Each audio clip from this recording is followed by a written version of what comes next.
Եկեղեցուց մոմակալ գողացած տղամարդուն բերման են ենթարկում,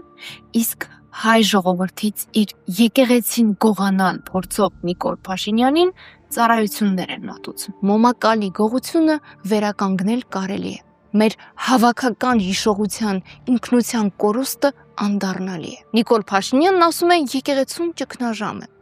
Լուծումը տեսնում է կաթողիկոսի հեռացմամբ։ Նիկոլերենից թարգմանաբար սա նշանակում է, որպեսզի արագ ու առանց խոչընդոտի քանդի եկեղեցին, կաթողիկոս պիտի նշանակի իր ճաշակին հարմար մեկին, խամաճիկի, որը ոչ թե հայ ժողովրդի շահերը կսպասարկի, այլ Նիկոլ Փաշինյանին։ Սա համատեղ գողություն է։ Շահառուն հայ ժողովրդի թշնամիներն են։ Փաշինյանը ծառայում է Փաշազադեին։ Լուծարեց գնդերեցների ստորաբաժանումը, որ հոգևորականը այլևս թիկունք չլինի հայ զինվորին։ Իսկ բարոյապես խոցված բանակը նվեր է թշնամուն։ Թշնամուն նվեր է նաև պառակտված հանրությունը։ Նիկոլ Փաշինյանն ու ՔՊ-ն քաոսի են վերածել մեր կյանքը,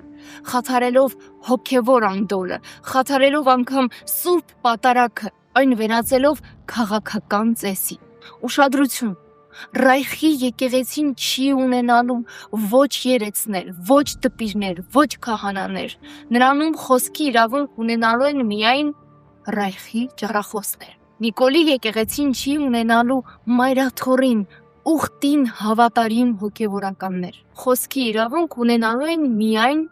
նիկոլիզմի ճառախոսները։ Մինչդեռ ի պաշտոնե հանդես գալիս հանրային պաշտոնատար անձին արգելվում է որևէ կրոն քարոզել, արգելվում է իր համոզմունքները այլոց պարտադրել, արգելվում է իշխանություններին միջամտել եկեղեցու օրինական գործունեությանը եւ ներքին կյանքին։ Եկեղեցու ինքնակառավարման իրավունքը ճանաչված է օրենքով։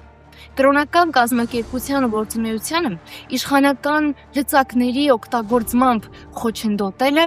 քրեորեն պատժելի է։ Իրավապահ համակարգի ներկայացուցիչներ։